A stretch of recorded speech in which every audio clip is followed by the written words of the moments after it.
bonjour à toutes et à tous. Merci d'être présents avec nous pour cet atelier. Donc, l'atelier a pour objectif de vous partager notre approche concernant la gestion des vulnérabilités. Voilà, donc ça sera l'objectif des petites planches et de la démo qu'on vous a préparée aujourd'hui. Alors très brièvement pour nous présenter, donc, pour cet atelier, donc, il y aura moi-même Amine El Boukari et mon collègue Anas Boulbali. Je te laisse te présenter peut-être. Bonjour, c'est Anas Boulbali, consultant en cybersécurité au sein des équipes d'Orange Cyberdéfense. J'interviens surtout sur les sujets plutôt techniques, d'audit technique, sur le Red Team, le pentest et sur cette partie de gestion de vulnérabilité. Merci Anas. Donc moi-même, Amine Boukhari, je suis directeur des activités audit et conseil chez Orange Cyberdéfense. Voilà, donc très brièvement. On ne va pas s'attarder sur la présentation d'Orange Cyberdéfense puisque ce n'est pas forcément l'objectif. Voilà, on est un cabinet d'audit et de conseil qui est une filiale donc, du groupe Orange Cyberdéfense et du groupe Orange dans sa globalité. On est dédié aux activités de cybersécurité, donc rien à voir avec l'opérateur télécom, sur de l'audit technique, organisationnel et des activités de conseil, d'intégration aussi sur des solutions de cybersécurité. Voilà. Donc on est aussi PASSI, on travaille avec plusieurs clients, notamment des OIV et d'autres. Voilà, donc je ne vais pas m'attarder dessus. Pour aller très brièvement, donc cette slide, je suis conscient qu'elle n'apporte pas grand-chose, mais on tenait quand même à rappeler le fait que la menace cyber est quand même continuellement en croissance. Donc ce n'est pas nouveau, je pense que vous êtes tous au fait de ce point-là, mais aussi ça permet aussi de justifier et de donner un sens à notre offre ou à notre proposition de valeur. Donc on tenait aussi à vous présenter la genèse ou les prémices de notre proposition de valeur. Donc globalement, on s'est basé sur 2 points. Donc notre vision du marché et ensuite notre stratégie. Donc c'est de là d'où vient notre proposition de valeur autour du VOC, donc gestion de vulnérabilité managée. Donc dans un premier temps, la vision qu'on a du marché. Donc on considère aujourd'hui, lorsqu'on intervient chez nos clients, qu'on a tout le temps des clients qui ont des rapports d'audit ou des audits qui relèvent énormément de vulnérabilités, pour certaines qu'on considère communes ou qui peuvent être évitées, en fait, qu'on les relève ou qu'on les découvre lors d'un audit. Donc ce sont des vulnérabilités qui, pour nous, doivent être découvertes, identifiées sur du run, donc sur un cycle de vie ou sur une période continue. Donc il ne faut pas attendre un audit pour découvrir des vulnérabilités qui sont communes et peut-être avoir des audits qui se concentrent sur des zones à risque avec des tests approfondis et qui relèvent des choses donc différentes d'une CVE ou d'une injection SQL par exemple ou d'un composant qui ne soit pas à jour. Donc ça c'est un premier point. Le deuxième point, c'est qu'on a aussi, de par nos activités de réponse à incidents, donc on fait du CSIRT aussi, et pour la plupart, donc, les clients qui font appel à nous sur des incidents de cybersécurité, on réalise qu'après les activités de forensique et d'investigation, donc le point d'entrée initial de l'attaquant est souvent une vulnérabilité pareille qui peut être évitée. Donc on se pose tout le temps la question, pourquoi on n'a pas identifié cette vulnérabilité avant, en amont. D'accord ? Et enfin, le troisième point aussi, c'est que les plans d'action, lorsqu'on intervient toujours chez nos clients, on constate que les plans d'action durent parfois 4 ans, 5 ans, qu'on a du mal à clôturer les plans d'action d'audit. Donc le sujet derrière ça, c'est qu'on a peut-être mal qualifié les vulnérabilités ou que les plans d'action ne sont pas opérationnels et actionnables. Voilà, donc c'est aussi une problématique à laquelle on essaie de répondre via notre proposition de gestion de vulnérabilité managée.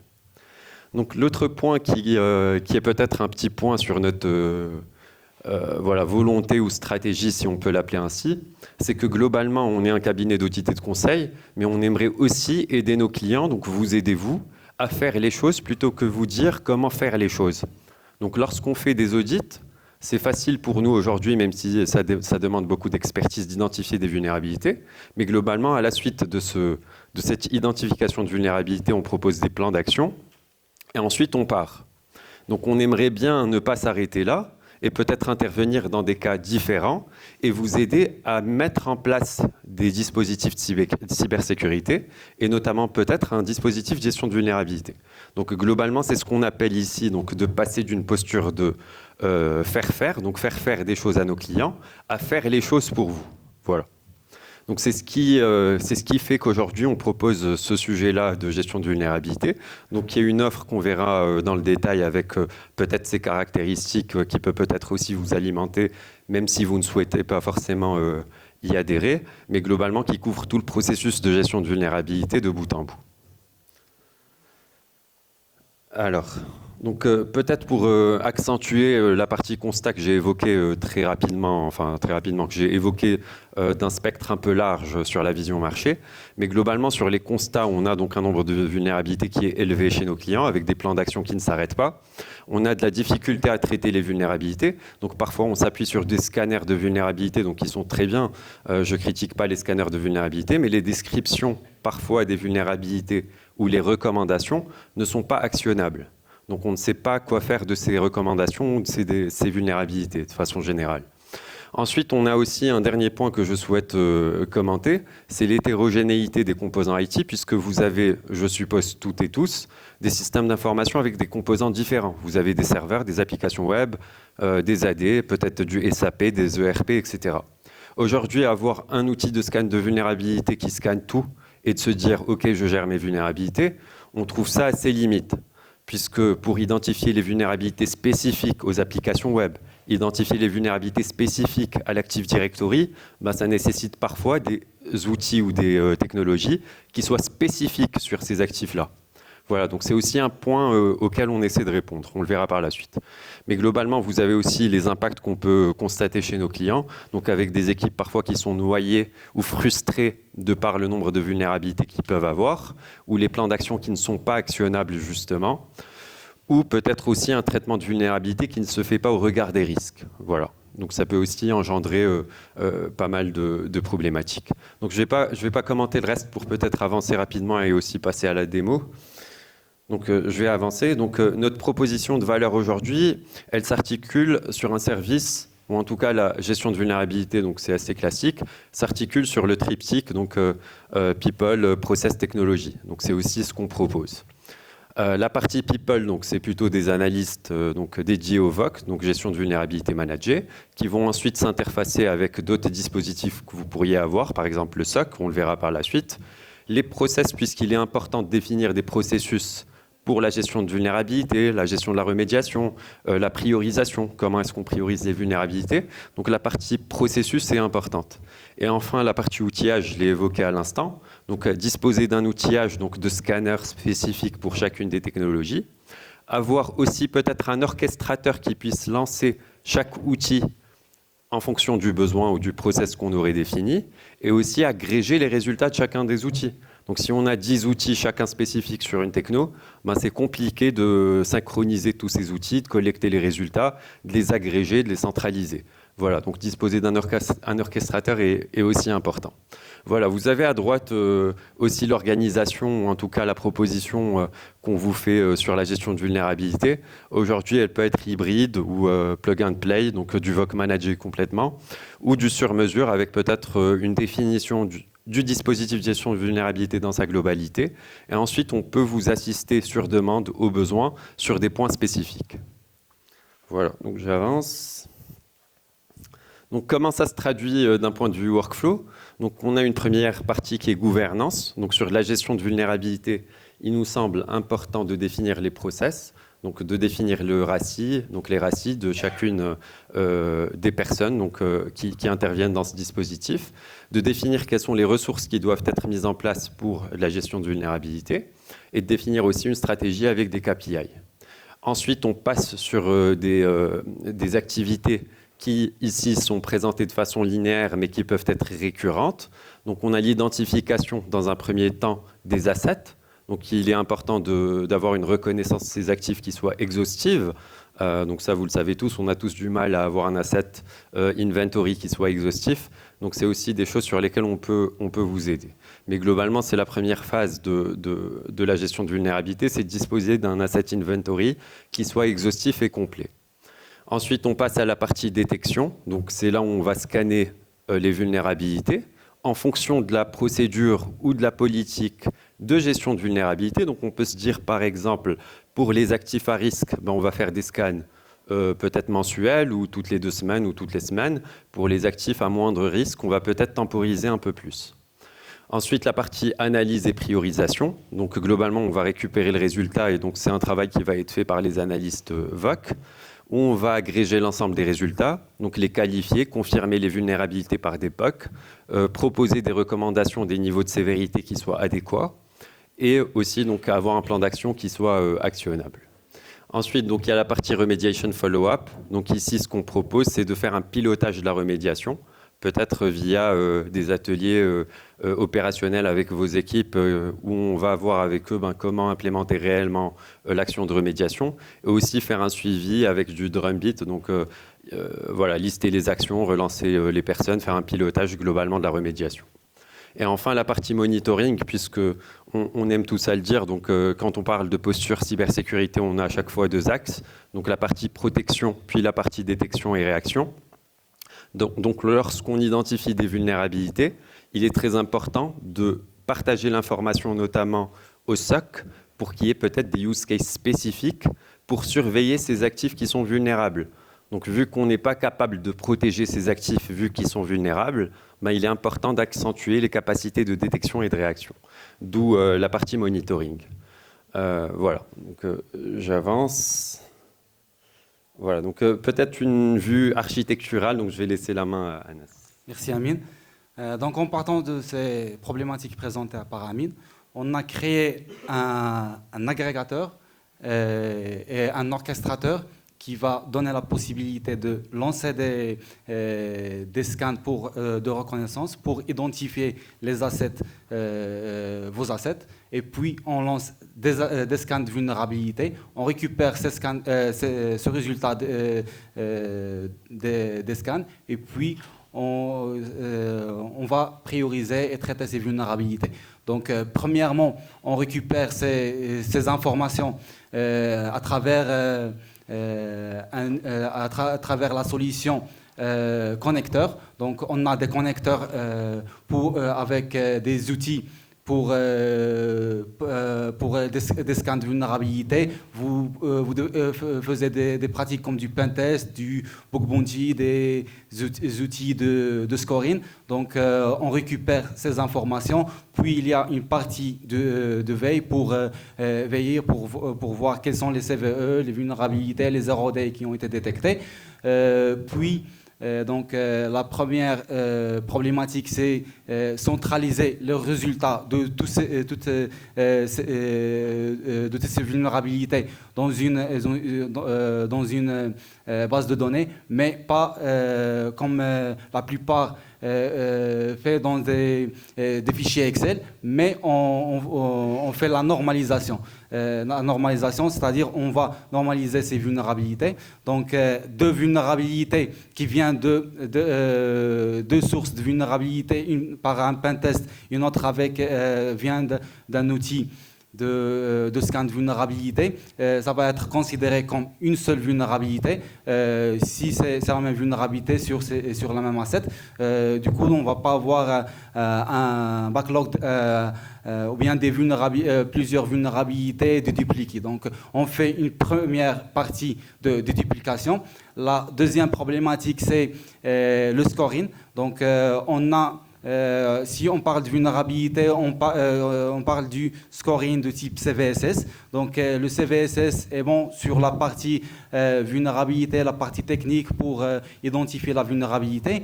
Mais nous, qu'est-ce qu'on propose? On propose d'ajouter d'autres critères pour prioriser des vulnérabilités. Donc, premièrement, on peut se baser sur des critères sur les threat intelligence. Donc, sur la veille, est-ce que cette vulnérabilité elle est d'actualité? Est-ce qu'il y a un POC? Est-ce que c'est possible? Est-ce que l'exploit de cette vulnérabilité est un plug and play?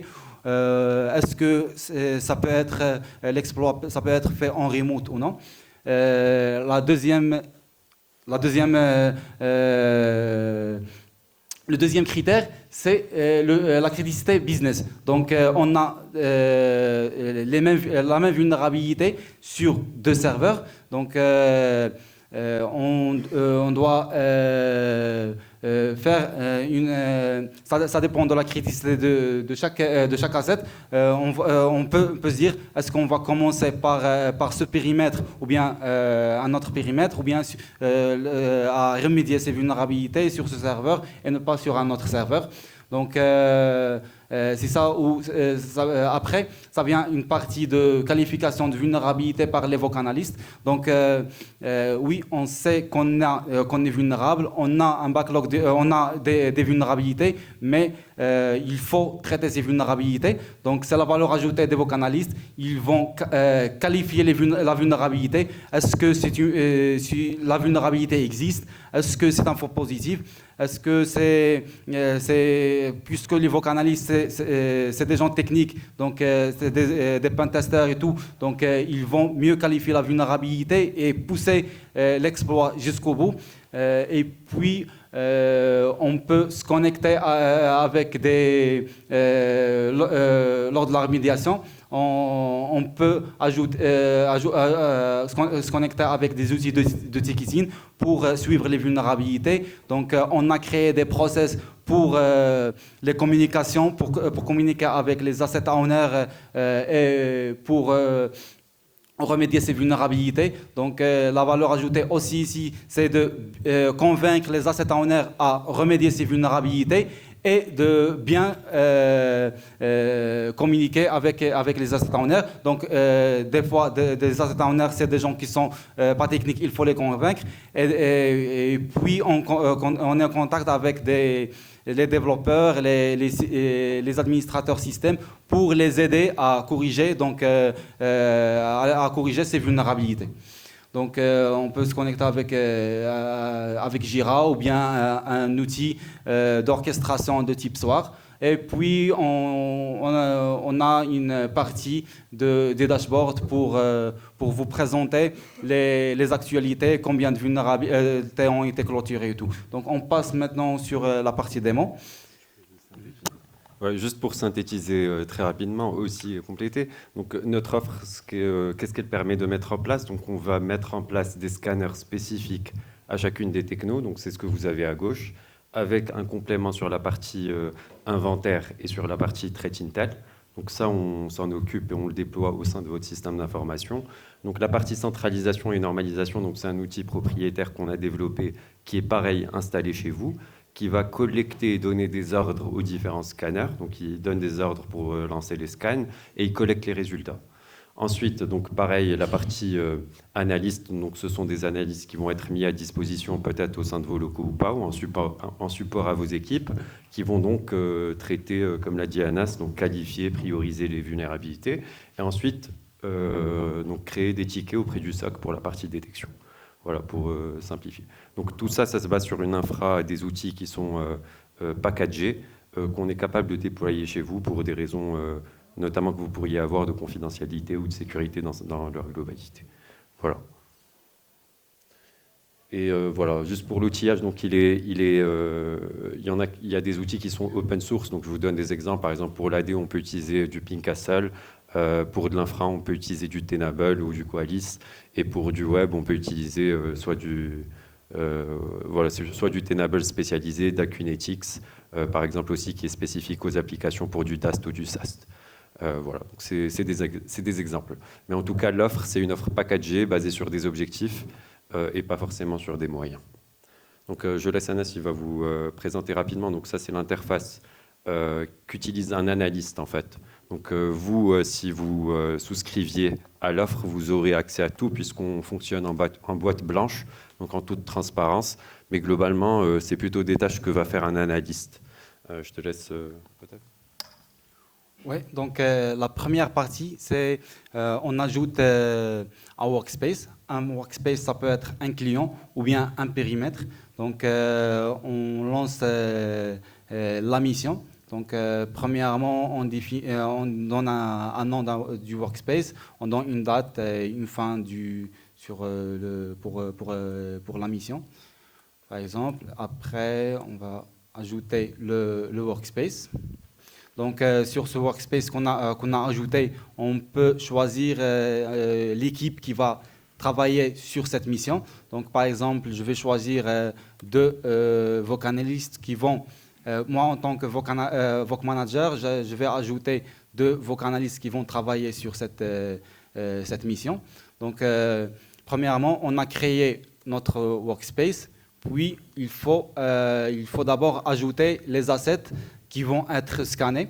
Donc, on va scanner ces assets. Donc, premièrement, on peut se baser sur un CMDB donné par le client, ou bien on ajoute, on lance nous-mêmes à travers des scanners de Recon.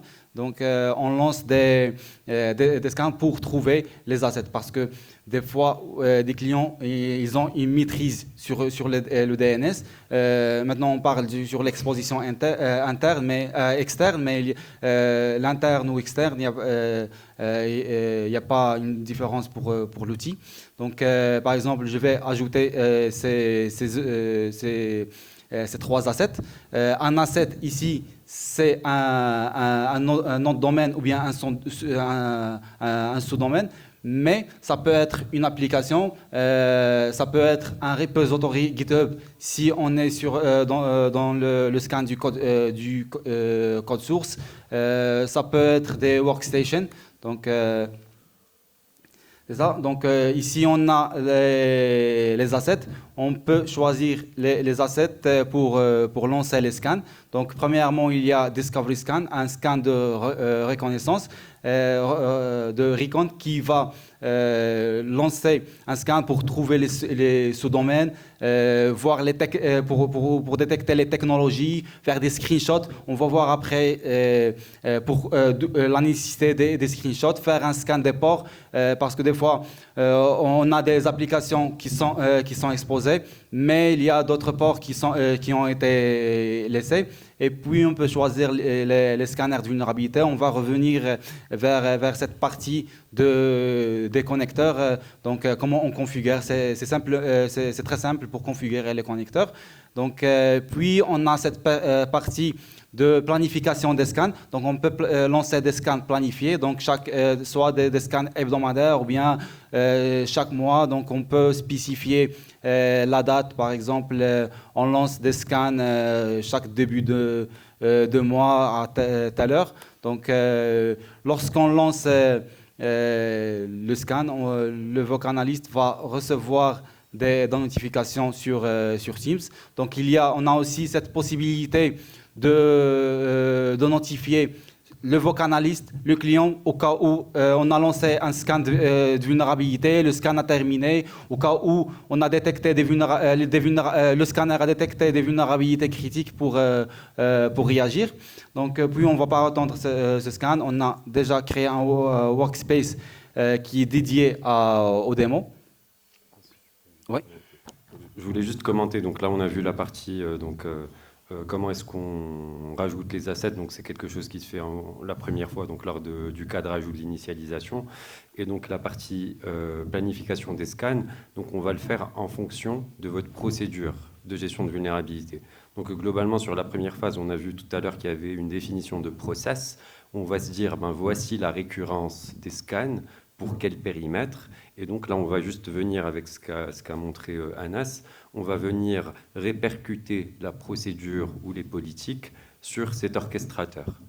D'accord ? Donc on va se dire, tel périmètre, on va le scanner de façon mensuelle, tel périmètre de façon bimensuelle, etc. Voilà. Donc c'était juste pour dire ça. Ok, donc maintenant sur la partie, on a déjà lancé des scans, donc on peut voir les assets qui sont dans le périmètre de ce workspace, dans ce périmètre. On peut voir des informations sur les assets, les technologies qui ont été, les adresses IP, les sous-domaines qui ont été détectés, les vulnérabilités les plus détectées, les assets qui ont plus de vulnérabilités. Donc, puis il y a partie sous-domaine. Donc, on peut récupérer ces informations parce que des fois, Oui, on sait qu'on a des applications, on a une maîtrise sur notre DNS, on a un CMD BZS7, mais on ne sait pas qu'est-ce qui est derrière ces applications. C'est pour ça qu'on a récupéré ces informations. Donc, on a le statut, on a des screenshots, parce que des fois, on a des vulnérabilités de type directory listing, des applications qui ont du directory listing, des messages d'erreur. Des fois, il y a un problème sur la configuration DNS, donc ça affiche une page, une autre page. Donc c'est pour ça qu'on a ajouté cette partie sur le subdomaine. Après, on va passer aux parties dashboard. Donc ici, sur la partie dashboard, on voit les différents indicateurs par rapport à chaque workspace. On peut voir ici le nombre de vulnérabilités qui ont été clôturées, donc le nombre de vulnérabilités qui ont été détectées, combien de vulnérabilités ont été clôturées, les vulnérabilités critiques, high, medium, le nombre global des vulnérabilités, le nombre global des assets. Puis on peut voir aussi les vulnérabilités les plus détectées, les assets les plus vulnérables. Ça peut nous aider à prioriser, donc à prioriser et à savoir d'où on va commencer. Puis on peut voir l'évolution des assets à travers le temps et l'évolution des vulnérabilités. Donc un dashboard c'est joli, il y a plein de couleurs, mais avant il faut configurer les connecteurs. Donc ici il y a on peut ajouter plein de connecteurs de type scanner. Donc on peut ajouter des scanners, on peut ajouter des connecteurs avec des outils de ticketing, avec Teams ou bien pour envoyer des notifications. Donc pour ajouter des connecteurs, il faut juste donner un nom à un connecteur. On peut choisir le connecteur. Par exemple ici, je vais choisir Burp Suite. Après, il faut ajouter ces informations, des credentials liées au connecteur. Donc on ne va pas entrer dans les détails. Après, lorsqu'on a terminé la partie priorisation, donc on sait quelles sont les vulnérabilités d'où on va commencer. Est-ce que des vulnérabilités critiques, parce que des fois des clients choisissent de corriger et ils ont déjà une équipe qui travaille sur les vulnérabilités critiques et tout, donc ils veulent se focaliser sur la partie, les outils de scoring, parce qu'ils ont déjà un score qui est faible, donc ils veulent augmenter ce score. On a aussi cette possibilité d'accompagner les clients pour augmenter le score. Par exemple, ici, je vais choisir une vulnérabilité. Un analyste, premièrement, donc pour traiter une vulnérabilité, il doit s'assigner la vulnérabilité pour dire comme quoi c'est lui qui travaille sur cette vulnérabilité pour ne pas perdre du temps, parce que puisque plusieurs analystes travaillent sur le même workspace.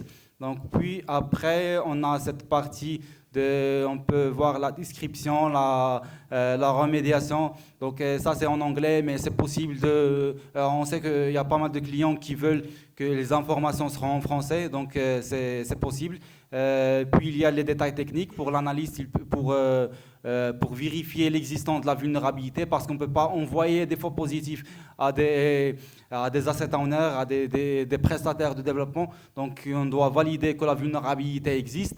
Et puis, lorsqu'il va valider l'existence de la vulnérabilité, il va ajouter des POC pour des évidences. Et puis, il peut confirmer la vulnérabilité. Et il y a aussi la possibilité de changer la sévérité de la vulnérabilité, parce que des fois, il y a une vulnérabilité qui est remontée par le scanner critique, mais en vrai, c'est une vulnérabilité médium. Et des fois, c'est l'inverse.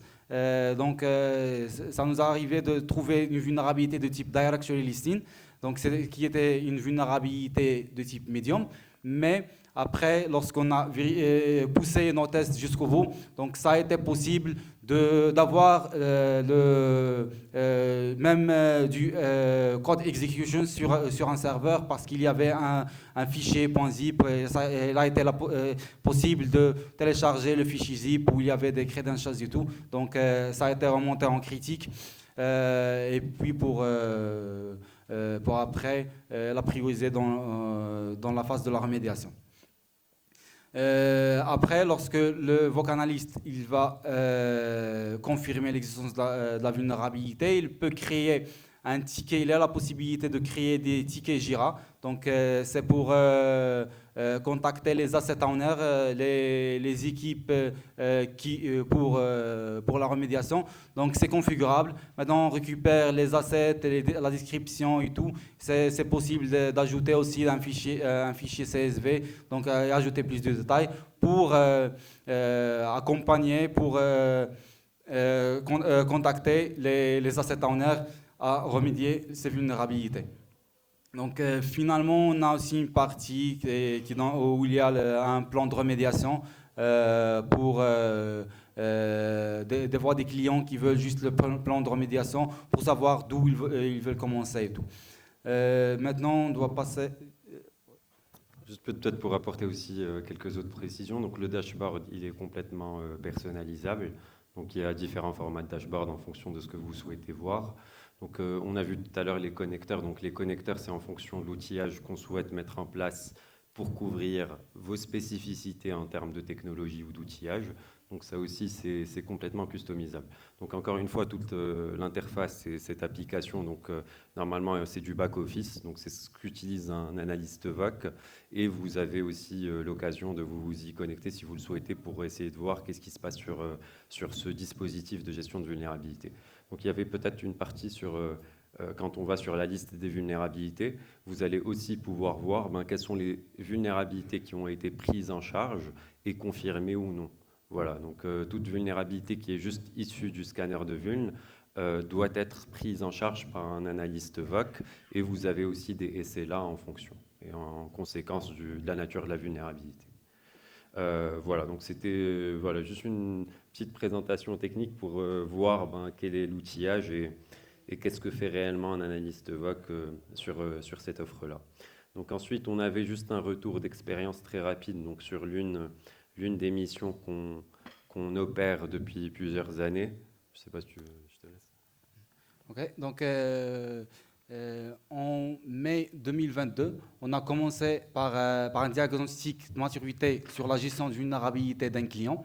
Donc, les constats qui ont été détectés, qu'il y avait des points positifs, que le client il a déjà lancé son VOC en 2020, il avait une équipe dédiée, il a déjà pris son agrégateur, il utilise plusieurs scanners, des outils de ticketing, et était mature, il avait un CMDB centralisé, mais ce qui a été, même si il avait un VOC et une équipe et tout, il a vu que son score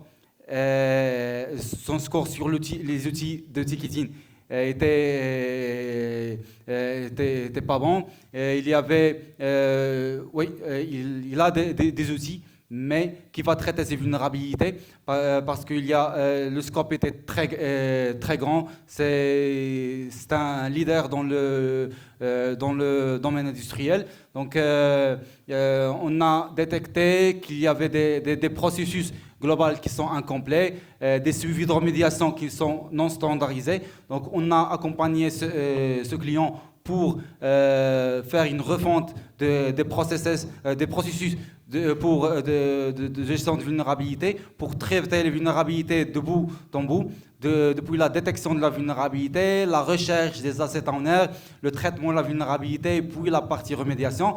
On a aussi standardisé la partie de la remédiation, standardisé les emails de communication, créer les process pour l'escalade, pour la partie isolation, s'il y a des owners qui ne répondent pas, s'il y a des vulnérabilités critiques qui n'ont pas été corrigées dans des SLA, donc les vulnérabilités, les assets doivent être isolés. Donc ce qui nous a amené à corriger 90% des vulnérabilités élevées sur la surface externe, de requalifier des vulnérabilités. 27% de vulnérabilités ont été requalifiées, c'est-à-dire qu'il y avait des vulnérabilités qui ont été faibles, qu'à la fin, ça a été avéré que ces vulnérabilités sont des vulnérabilités critiques, mais sont remontées par les scanners comme faibles. comme il y avait des vulnérabilités qui ont été remontées par des scanners critiques, mais qu'il y avait des mesures de sécurité, donc pour un peu pour ne pas changer le score. Donc, puis on avait réalisé plus de 300 POC, c'est-à-dire vérification des vulnérabilités, que les vulnérabilités existent et tout. Donc, au-delà de ces chiffres, et ça vous fait un petit rétexte, mais globalement, nous, ce qu'on souhaiterait faire, c'est encore une fois ce qu'on a souligné au début de la présentation de l'atelier, c'est réellement reprendre pour vous, reprendre en charge ce dispositif de gestion de vulnérabilité. Et on est aussi prêt à s'engager sur des objectifs. Par exemple, à titre d'exemple, bon, ce que je dis n'est pas engageant, même si c'est peut-être filmé, mais globalement, on aimerait bien s'engager à vos côtés pour, par exemple, se dire ensemble, les prochains audits qu'on subirait ou qu'on aurait à réaliser, on aimerait bien qu'il y ait seulement 5% de vulnérabilité qui soient identifiées par les audits et qui ne soient pas déjà identifiées par ce dispositif de gestion de vulnérabilité. Voilà, c'est un exemple d'objectif qu'on serait OK pour prendre avec vous, mais globalement, vous avez aussi un retour d'expérience sur une des missions qu'on réalise. Donc, toujours sur la même mission, donc vous avez pareil des exemples, notamment de suivi, donc de dashboard qu'on essaie aussi de définir dans le cadre de cette prestation. Donc on l'a dit tout à l'heure, c'est une prestation qui permet aussi de définir un corpus, donc un cadre, des processus, des tableaux de bord. Et donc vous avez quelques exemples de tableaux de bord qui pourraient être définis, et aussi donc quelques exemples de process qu'on définirait avec nos clients, donc que ce soit pour la remédiation ou pour le traitement des faux positifs. Voilà, donc tout ça, c'est des choses qu'on ferait en amont de ce dispositif-là. Donc peut-être pour conclure, donc, on a globalement sur ce dispositif ou cette proposition de valeur de gestion de vulnérabilité, on propose 3 niveaux de service en fonction des périmètres, voilà, du nombre de scans qu'on souhaite faire, du nombre d'actifs, du support à la remédiation que vous souhaiteriez éventuellement. C'est complètement personnalisable, customisable, donc on peut faire du sur-mesure si besoin. Mais encore une fois, voilà, donc ce que vous prenez, c'est une sérénité vis-à-vis de la gestion de vulnérabilité. Donc moi personnellement, je connais aussi des clients RSSI qui m'appellent, avec lesquels j'ai une bonne relation, qui m'appellent pour me dire je suis stressé, j'ai peur que mon téléphone sonne et qu'on me dise il y a un incident et que cet incident soit dû à une vulnérabilité critique, facilement patchable, que j'aurais dû détecter mais que je n'ai pas détecté. Et donc je crains cette situation. Donc c'est aussi apporter un peu plus de sérénité et s'inscrire réellement avec vous sur de l'opérationnel et de construire quelque chose ensemble. Voilà, c'est réellement notre objectif, c'est avoir un impact positif et de vous aider à faire les choses. Voilà, moi, mon historique personnel, c'est que, je ne sais pas si c'est malheureusement ou heureusement, j'ai tendance à être côté audit, donc plutôt mandaté par des audits internes pour identifier des constats, voir les risques, etc. Mais moi, j'aurais personnellement, et je crois aussi que c'est le cas de l'équipe, à cœur d'être avec vous plutôt sur du run, sur de l'opérationnel, et de vous délaisser d'un dispositif qui est peut-être critique et important et qu'on appellerait peut-être un dispositif d'hygiène et qui est la gestion des vulnérabilités. Voilà, donc c'était globalement ce qu'on voulait présenter. Voilà, donc je pense qu'il y avait un QR code qu'on devait mettre sur la présentation, je ne sais pas pourquoi, mais je le mets. Voilà, mais en tout cas, on serait ravis de discuter avec vous si vous le souhaitez. On a un stand, donc si ça vous intéresse, et même pour discuter, échanger d'idées, c'est avec grand plaisir, donc pas forcément besoin de conclure un marché ou quoi que ce soit, mais voilà, on serait très heureux de vous avoir au stand et discuter avec vous, ça serait un grand plaisir. Voilà, donc merci à toutes et à tous. J'espère que ça n'a pas été trop long et que vous avez peut-être appris, vous aimez quelques parties à minima. Donc merci à toutes et à tous. Voilà.